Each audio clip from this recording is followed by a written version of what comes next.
গুরু দরবারে গেলে গুরুর কাছে যদি মূল্যবান কিছু পাইতে হয় তার আগে নজরানা দিতে হয়। পবিত্র কোরআন সূরা মুজাদেলা আয়াত নং 12।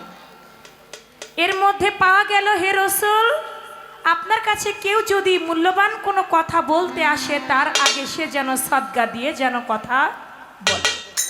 আজকে আমার গুরুর সাথে আমি যে কথা বলবো মূল্যবান কথা ছাড়া তো বাজে আলাপ একদমই না, যার জন্য আমি আমার গুরুকে নজরানা দিয়ে আমি একটি ভক্তি দিয়ে আমি আমার পালা শুরু করলাম। এখন টাকা হইল 200। বলে, তুমি আমাকে ভক্তি দিলা, আমার মূল্য কি মাত্র 200 টাকা? তুমি তো আরো বেশিও দিতে পারতা। বাবা, 200 টাকা দিলাম, এটা আমার মন থেকে মন নিয়ে ভক্তি দিবার জন্য 200 টাকা দিয়েছি আমি আমার মন থেকে। কিন্তু আপনি যে লোভী এটা কিন্তু আমার জানা ছিল না।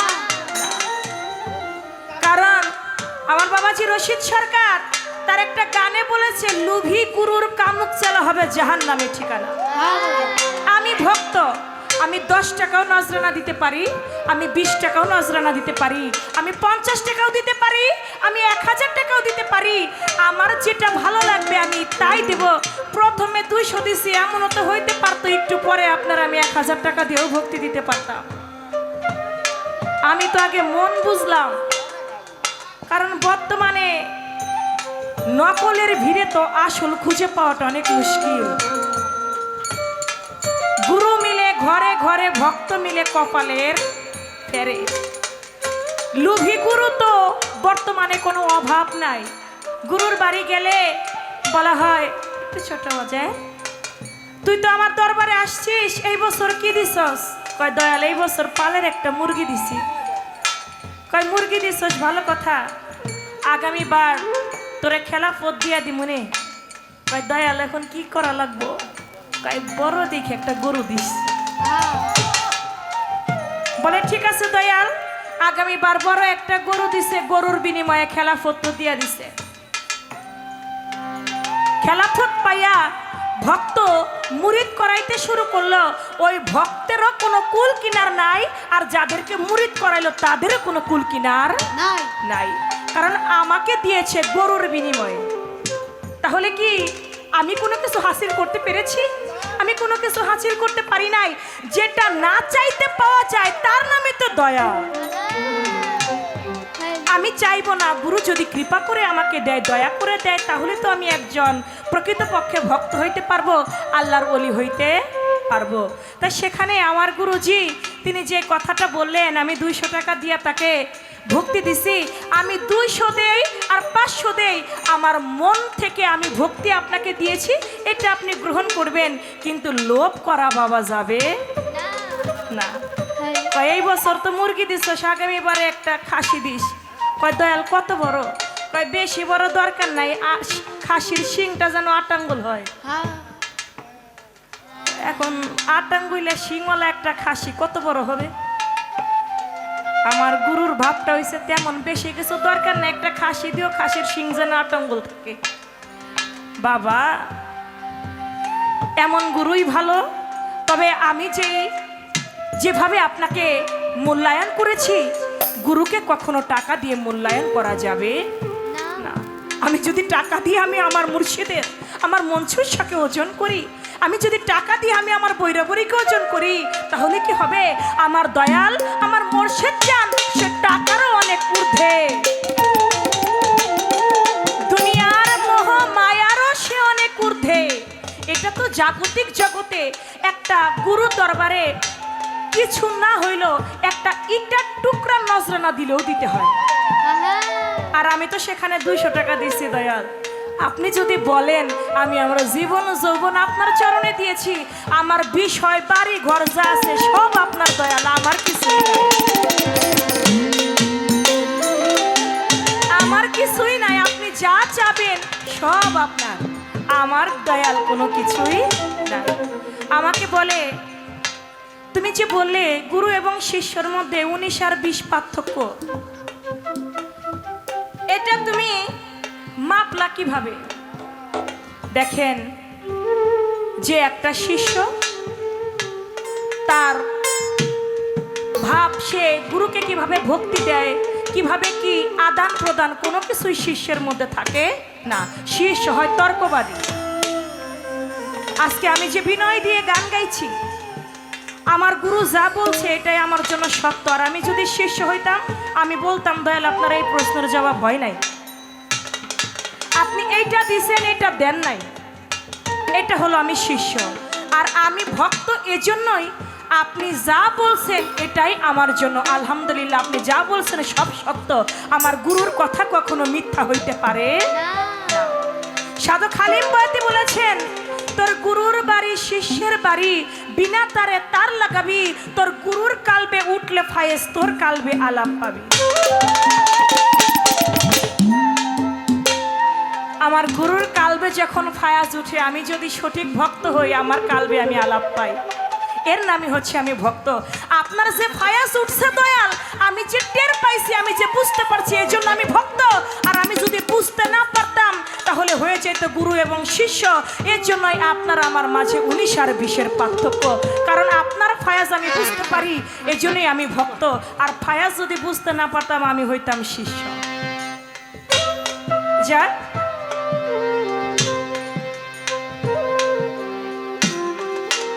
এবার একটি গান আমার গুরুর কাছে রাখবো, তারপরে দেখা যাক কি বলে।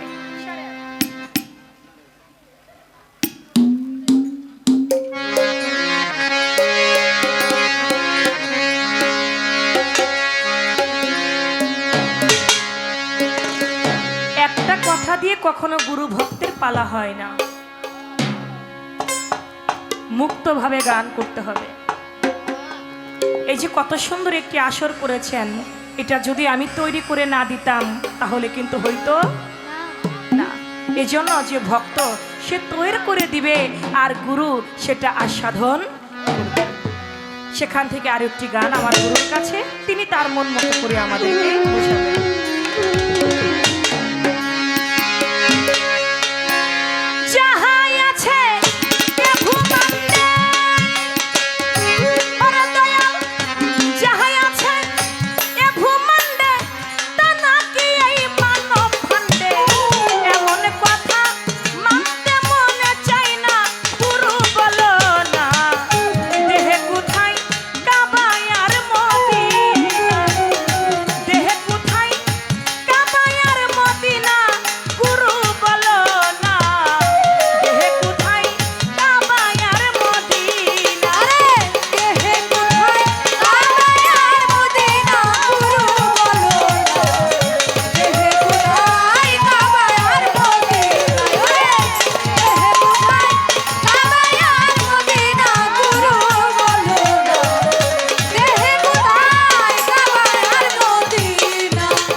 বিষয় জানা দরকার হইল অবশ্যই। তুমি দেহ ঘরে ওই পাথর দেখাও না, আমার দেহ ঘরে ওই পাথর দেখাও না, আমার দয়ালে দেহ ঘরে ওই পাথর দেখাও না। হযরতে আসওয়াদের বিষয় জানা দরকার হইল অবশ্যই। দেহ ঘরে সেই পাথর দেখাও না, ভাবে ইব্রাহিমের পাথর, ও দয়াল, ভাবে ইব্রাহিমের পাথর দেখাও দয়াল দেহের ভিতর, ভাবে ইব্রাহিমের পাথর দেখাও দয়াল দেহের ভিতর, ভাবে ইব্রাহিমের পাথর দেখাও দয়াল দেহের ভিতর। রুকুনের রহমত আমায় চিনাও না রে বাজান, রুকুনের রহমত আমায় চিনাও না, গুরু বলো না দেহে কোথায় কাবায়ার মদিনা, দেহে কোথায় কাবায়ার মদিনা, গুরু বলো না দেহে কোথায় কাবায়ার মদিনা, দেহে কোথায় কাবায়ার মদিনা, গুরু বলো না দেহে কোথায় কাবায়ার মদিনা। দেহে কোথায় কাবা আর মদিনা, গুরু বলো না আমার দেহে কোথায় কাবা আর মদিনা। যাদের টাকা আছে শরিয়াত মোতাবেক তারা গিয়ে মক্কা গিয়ে হজ করে আসেন। যাদের টাকা নাই, যাদের পয়সা নাই, তারা শুক্রবারে জুম্মার নামাজ আদায় করলেও নাকি হজের সওয়াব তার হইয়া যায়। কিন্তু যারা ভক্ত তাদের নাকি গুরুর বাড়ি গেলেই নাকি তাদের হজ আদায় হইয়া যায়। আমি এখান থেকে একটু জানবো দয়াল, আমার এই মানব দেহের মধ্যেও কাবা আছে, মানব দেহের মধ্যেও মদিনা আছে। আমি যদি মানব দেহের কাবা এবং মদিনায় যদি আমি হজ করতে পারি, তাহলে আমার লক্ষ লক্ষ টাকা খরচ করে আর সেই মদিনা মক্কায় যেতে আমার হইল না। গানের মধ্যে কবি বলেছেন, লেখক বলেছেন, যা আছে ব্রহ্মাণ্ডে তা আছে মানব ভাণ্ডে, এমন কথা মানতে মনে চায় না। ও গুরু বলো না দেহে কোথায় কাবা আর মদিনা। তোমার কাছে আমার চাওয়া, দেহে আছে কোথায় সাফা আর মারুয়া, কোন অংশটা হইল দয়াল মিনা। আরাফা আর মুজদালিফা আমার দেহে ভাণ্ডে দেখাই দিবা, না দেখাইলে দেখাবে কোন জনা। হযরত আসওয়াদের বিষয়, যে আসওয়াদ পাথরে চুম্বন করলে জীবনের সমস্ত গুনাহ মাফ হইয়া যায়। দয়াল আমার এই মানব দেহের মধ্যে সেই আসওয়াদ পাথরটা কোথায়, যেই পাথরে চুম্বন করলে আমার সারা জীবনে আমি যত পাপ করেছি, যত গুনাহ করেছি, আমার সমস্ত গুনাহ মাফ হইয়া যাবে। আজকে আমি আসওয়াদ পাথরটা চিনতে চাই। আমি আসওয়াদ পাথর শুধু চিনতে চাই না, আমি চুম্বন করতে চাই। চুম্বন করে আমার সারা জীবনের গুনাহ আমি মাফ করাইতে। ইব্রাহিমের পাথর দেখাও দয়াল দেহের ভিতর, রুকুনের রহমত আমায় চিনাও না, পাই ধরে কই দিও না ফাঁকি, দেহে কোথায় জান্নাতুল বাকি, দেহে কোথায় আমার নবীর রওজা খানা, আমার দয়ালে কোথায় আমার নবীর রওজা খানা, আমার দয়ালে কোথায় আমার নবীর রওজা খানা, পাই ধরে কই দিও না ফাঁকি,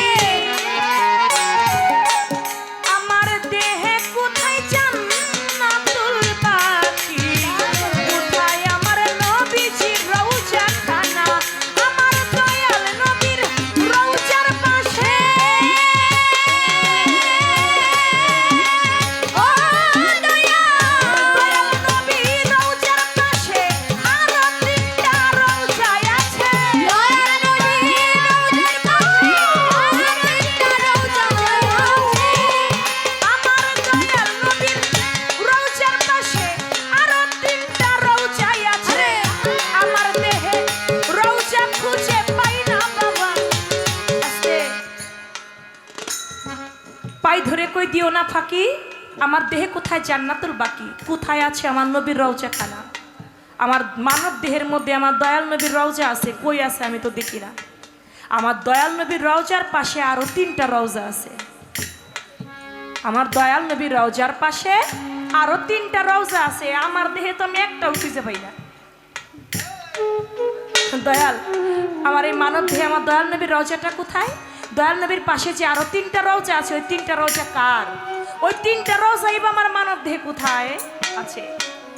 এটা আপনি একটু সুন্দরভাবে বুঝিয়ে বলবেন। পাগল তারা বিনয় করি, জবাব দিও দয়া করি, এই দাসের বঞ্চিত কইরো না। আমার দয়াল রে, এই দাসের বঞ্চিত কইরো না। আমার দয়াল রে, এই দাসের বঞ্চিত কইরো না। পাগল তারা বিনয় করি, জবাব দিও কৃপা করি, এই দাসের বঞ্চিত কইরো না। তুমি আমার জ্ঞানের দাতা, ও দয়া, তুমি আমার জ্ঞানের দাতা, না বুঝাইলে পাবো কোথায়? তুমি আমার জ্ঞানের দাতা, না বুঝাইলে পাবো কোথায়? তুমি আমার জ্ঞানের দাতা, না বুঝাইলে পাবো না। বিপদানে মিটাও মন বাসনা বাবা, বিপদানে মিটাও মন বাসনা। গুরু বলো না, রে কোথায় কাবায়ার মদিনা, রে কোথায় কাবায়ার মদিনা। ও গুরু বলো না, রে কোথায় কাবায়ার মদিনা, রে কোথায় কাবায়ার মদিনা। গুরু বলো না, রে কোথায় কাবায়ার মদিনা, রে কোথায় কাবায়ার মদিনা। গুরু বলো না, রে কোথায় কাবায়ার মদিনা। যাহাই আছে এ ভ্রমণ্ডে,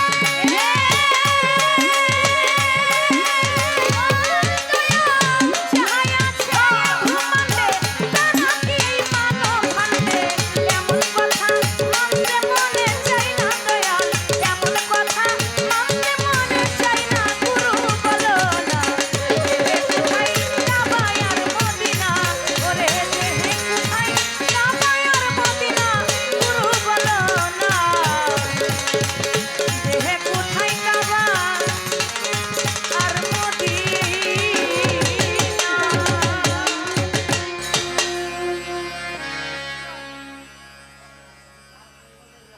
হয়ে গেল।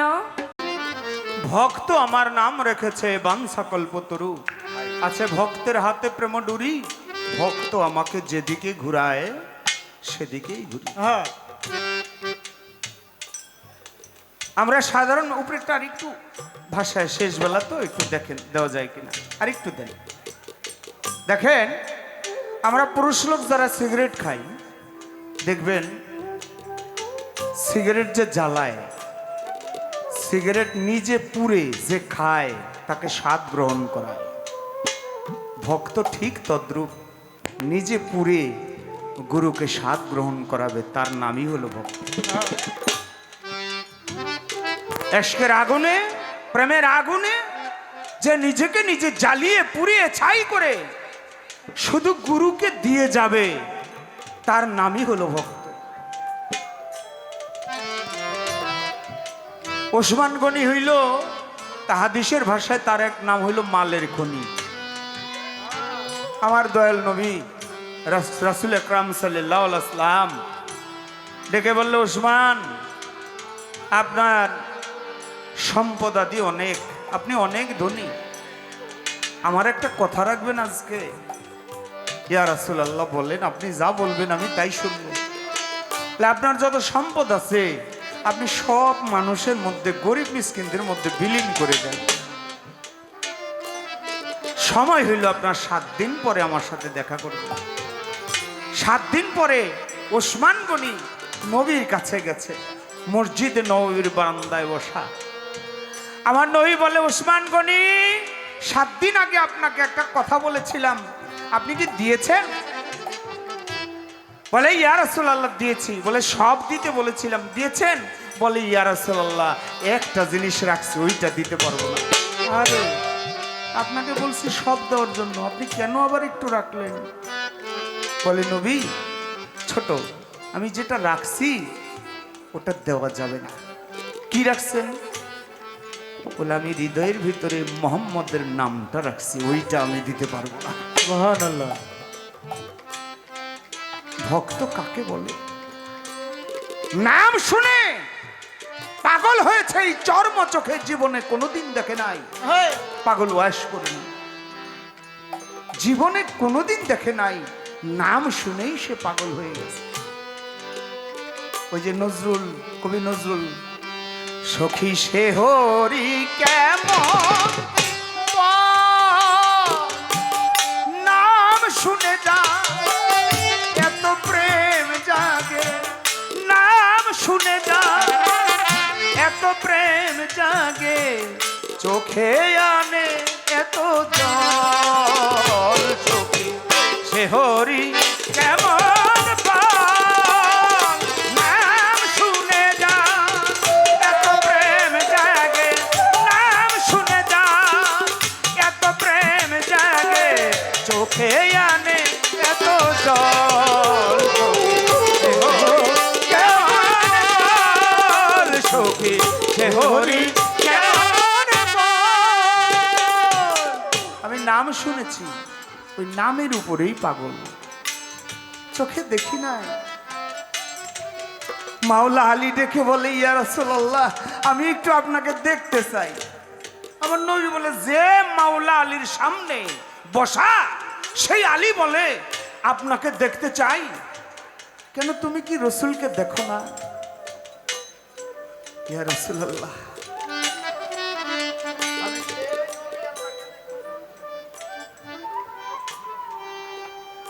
আজকে রাতে হ্যাঁ এশারের নামাজ পড়ে মসজিদে নববী থেকে নবী বের হয়ে গেছে। আগে আলী নামাজ শেষ করে জিজ্ঞেস করে আবু বকর সিদ্দিক আপনি কি রসুলকে দেখছেন?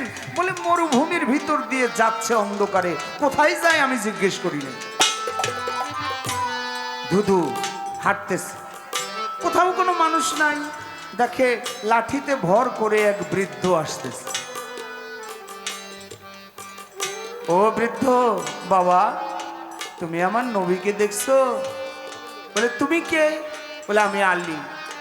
বৃদ্ধ বলে আহারে আলী তোমাকে দেখার বড় স্বাদ ছিল আমার, আপনি দেখেন আমি আপনার সামনে। বলে কিভাবে দেখবো বাবা, আমার এই মরুভূমির ধুলো চোখের ভিতরে গিয়ে চোখ বন্ধ হয়ে আছে কেতরে, আমি খুলতে পারি না, একটু কিছু দিয়ে খুলে দাও না। মাওলা আলীর হাতে ছিল, কাঁধে ছিল চাদর, চাদর দিয়ে যখন চোখের ভিতরে ঘষা দিছে বৃদ্ধ বলছে আলী কি করছো? ব্যথা পায়? এর চাইতে কোনো নরম বস্তু নাই। মাওলা আলী তার মুখের জিহ্বাটা বের করে দিলেন, যে এর চাইতে নরম বস্তু আর কি হয়। বৃদ্ধর চোখের ভিতরে লাগিয়ে মাওলা আলী চোখ বন্ধ করে চেটে চেটে প্রথম ভেবেছিল ফেলে দিবে, যখন দেখে এত সুস্বাদের এবং সুঘ্রাণের খাবার মাওলা আলীর জীবনে কোনোদিন খায়নি, সব উদরের ভিতরে নিয়ে গেছে। বৃদ্ধ বলে আলী একটু তাকিয়ে দেখো না। আলী চোখ খুলে তাকিয়ে দেখে আমার নবী নিজেই দাঁড়িয়ে আছে। সুবহানাল্লাহ। এজন্য বলে যদি পাইতে চাও মা বুদ্ধি মাওলা রে, যদি দেখতে চাও মা বুদ্ধি মাওলা, আরে খাও যায়া সেই এশকের পিয়ালা। আয়া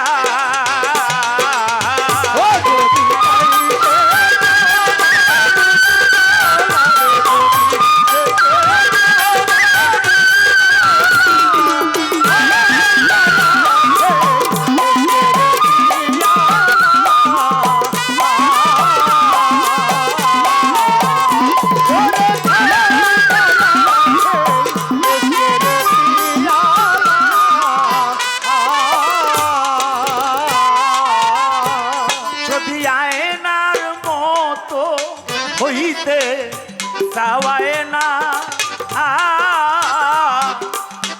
যাইয়া পীরের ভজনা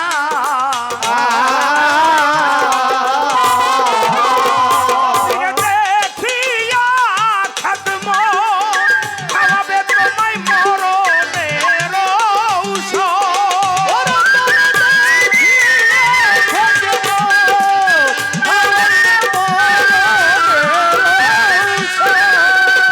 সুরসাই দেখিয়া খাদম খাওয়াবে তোমায় মরণের ঔষধ।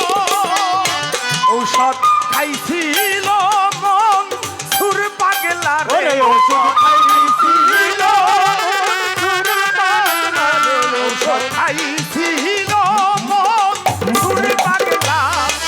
খাও যায়া সে এশকের পিয়ালা।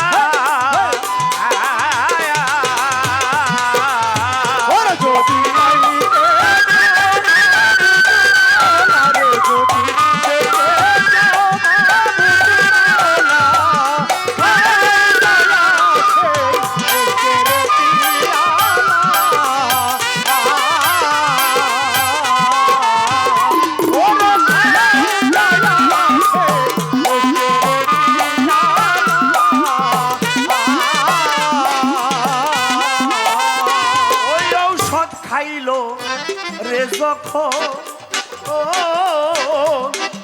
খুইলা গেল জ্ঞানে নয়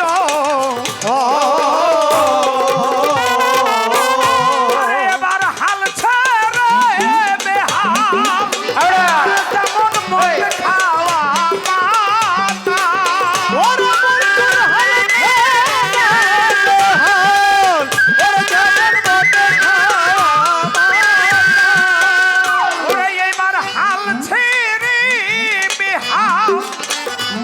যেমন মতি খাওয়া মাতা এখন নিজকে নিজে ভিতরে ফানা ফিরলাম ফানা ফিরলাম। খাও যায়া সেই এশকের পিয়ালা।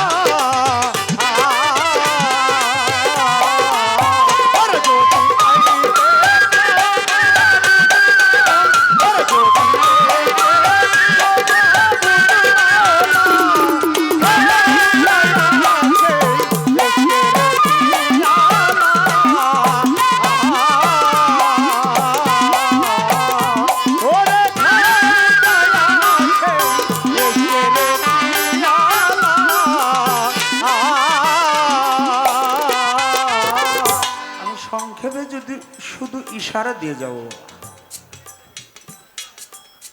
এই দেহটাকে দুই ভাগে বিভক্ত করা হয়েছে, একটি অরুজ নজুল। আমার গত আসরের গানটা আমার দাদা গুরু রজ্জব আলী দেওয়ান আল চিস্তি নিজামি রজ্জবে কয় ভেবে খোদা চিনো মোকাম মাহমুদা মোরা কাবা মোশাহেদা দেখবি সেদিন অরুজ নজুল। বাবা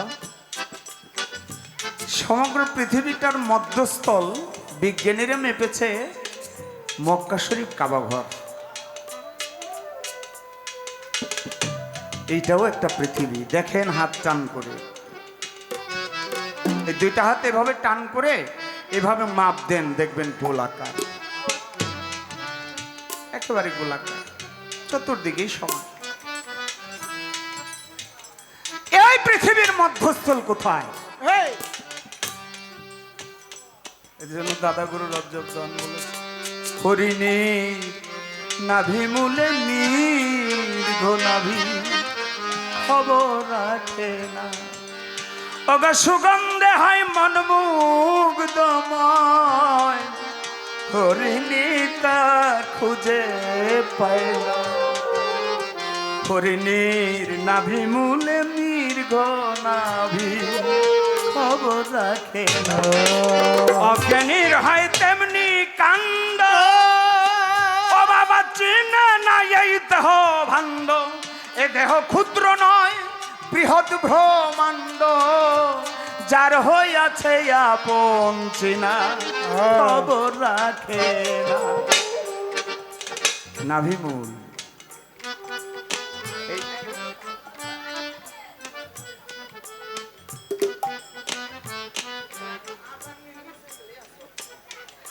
এর বেশি বলবো না। না না না তবে যদি অরুজের কথা বলি, ঊর্ধ্ব ভাগে রয়। আহা! এইখানেই তো মক্কা মদিনা, বলতেছি তোমায়। মদিনা রয় বাম পাশে, মক্কা রইল ডান পাশে। মদিনা রয় বাম পাশে,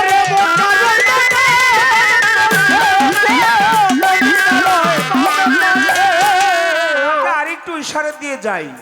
আগুন, পানি, বাতাস, মাটি, নূর, এই পাঁচটা অংশ আমার দেহে আছে। এই পাঁচটা অংশের পাঁচজন মালিক আছে। আরে আগুনের দায়িত্বে স্থিতি শক্তি মাওলাই আলী রয়। মাটিতে মা ফাতেমা, মা ফাতেমা বলতেছি তোমায়। নূরে নূর তাজাল্লা মোহাম্মদ দয়াল নবী রয়। পানিতে বড় ইমাম, বাতাসে ছোট ইমাম, এই পাক পাঞ্জাতন রয়।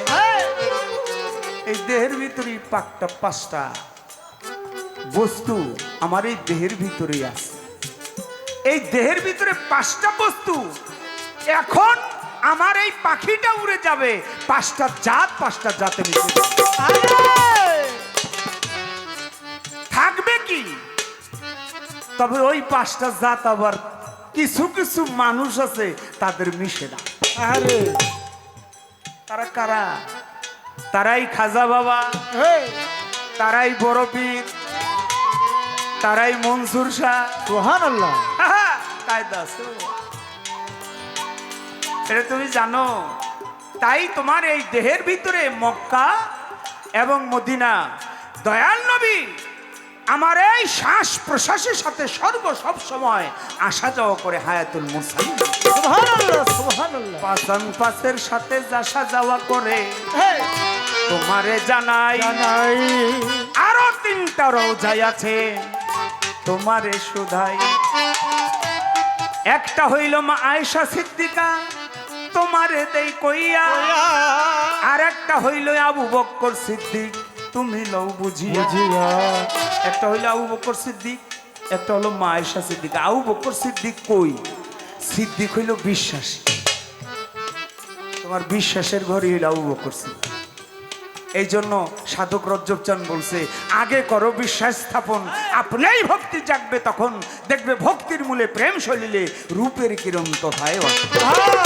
দেখলেই চিনা যায় বাবা। আয়েশা সিদ্দিকাকে নবী বিয়ে করলে তখন তার বয়স কত বাবা? 6 আমার দেহের ভিতরে একটা অংশ আছে না? 9 বছরে তারে ঘরে তুলে নেয়। কি 9 বাতন দেহে রয়, নববিধা ভক্তি জাগ্রত হয়ে যায়। ইহার বেশি জানি না,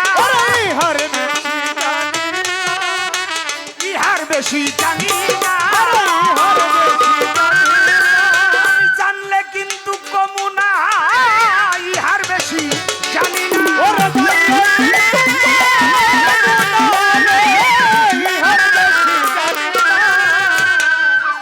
তুমি সময় বুঝে গুরুর কাছে গিয়ে সময় বুঝে যদি আসদপত্রে চুম্বন করতে পারো, তাহলে তোমার এই পাপ দেহটা শুদ্ধ হয়ে যাবে। আর এই পাপ দেহ থাকবে না। এখনো পরিশেষে এসে আমার কাছে কয়, ও গুরু, আমি সেই পারে তোমায় পাবো কেমন করে? আরে বলো নাই আমার।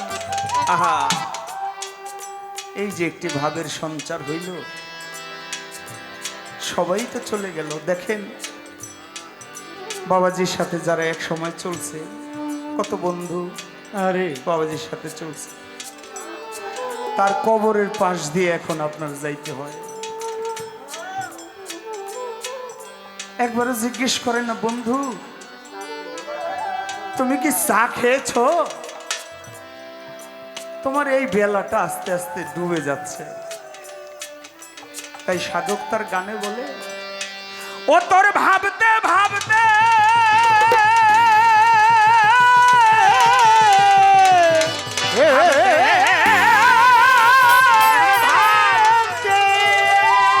ওই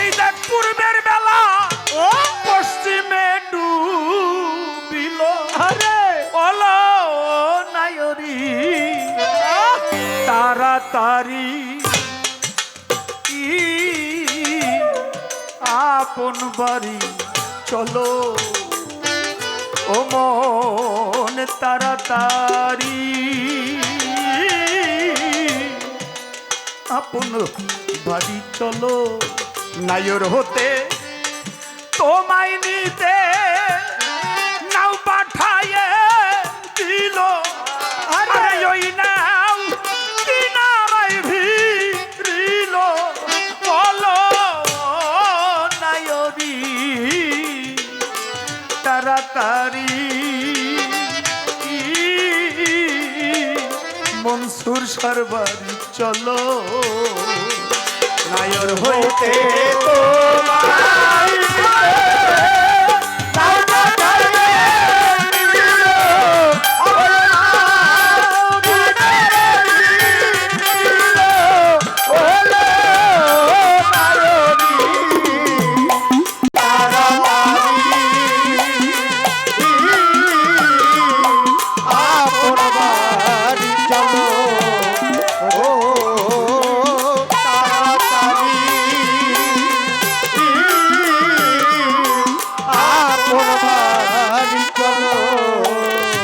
গলার মালা আর কানে শোনা নায়রি সঙ্গে নিতে ভুল কইর না যাবার বেলায় তোমার সঙ্গে কইরা নিও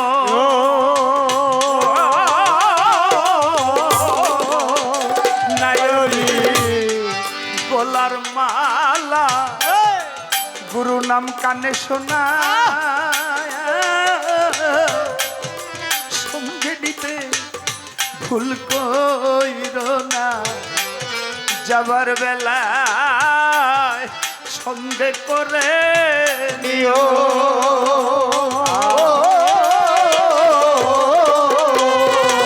কাজী পাসপি বদর দিয়া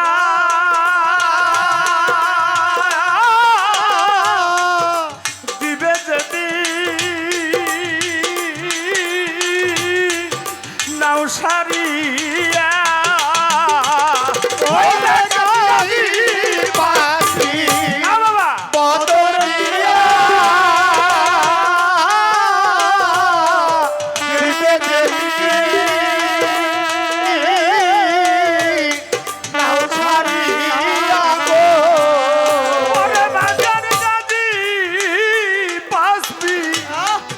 বদর দিয়া দিবে যদি নাও সারিয়া আরে তুমি ডগরায় বসে ওই মুর্শিদের নাম বলো নাই তুমি ডগরায় বসে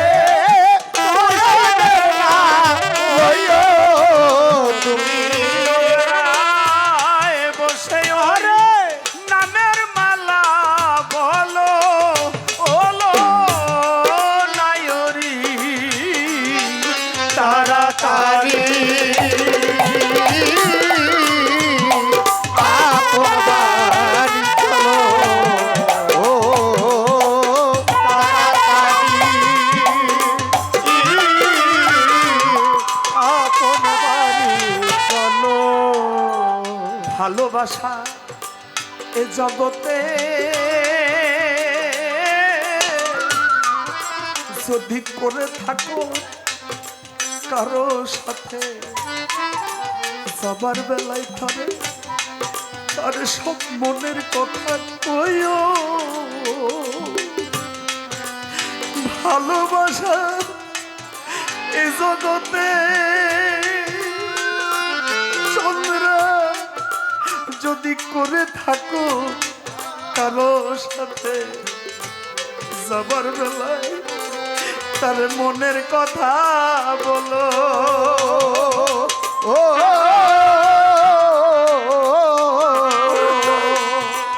তার গলা ধরে বলিস রে ভাই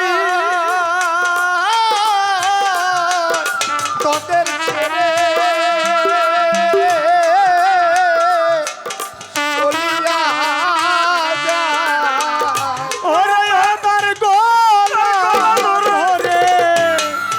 বলিস রে ভাই নায়রি রে ও দয়াল রে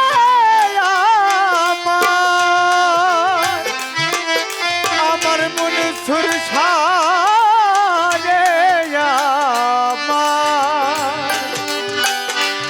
আমার ফটিক বাবাজি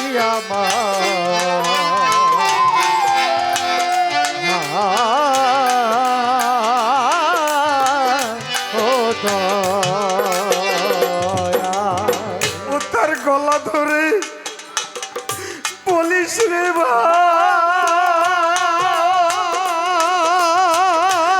ভাই ভাই রে আমি তোদের ছেড়ে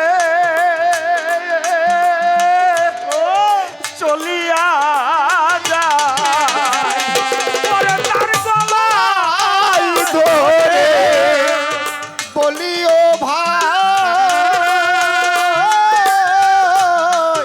আমি তোদের চলিয়া আরে আমার যাবার বেলা কি আছে সব বলো ওই আমার যাবার বেলা কি আছে সব বলো আমার। আমার যাবার এই, কি আছে সব বলো ওলো নায়রি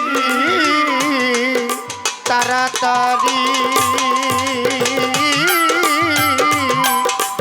আপন বাড়ি চলো ওরে নায়র হতে তোমায় নিতে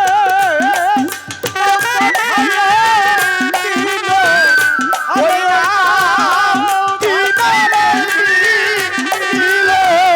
ওলে তাড়াতাড়ি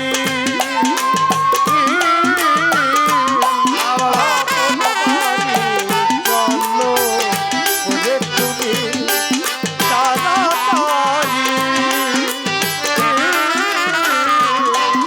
আপন বাড়ি চলো মনসুর সার ছবিখানা যার যার পীর মুর্শিদে ছবিখানা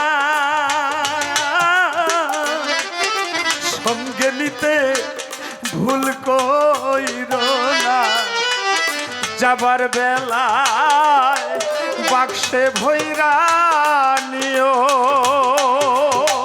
ও, ও, ও, আয়োধা বলল বেক নিদান কালে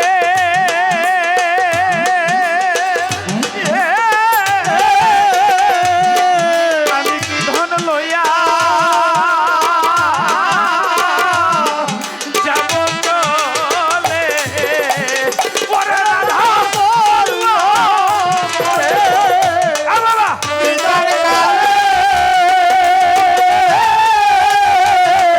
কি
দয়া নাই ও হলে তোমায়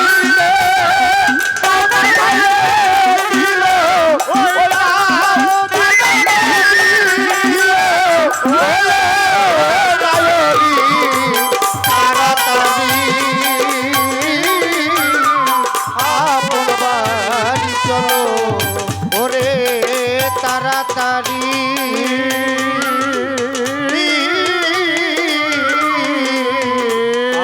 আপন বাড়ি চলো।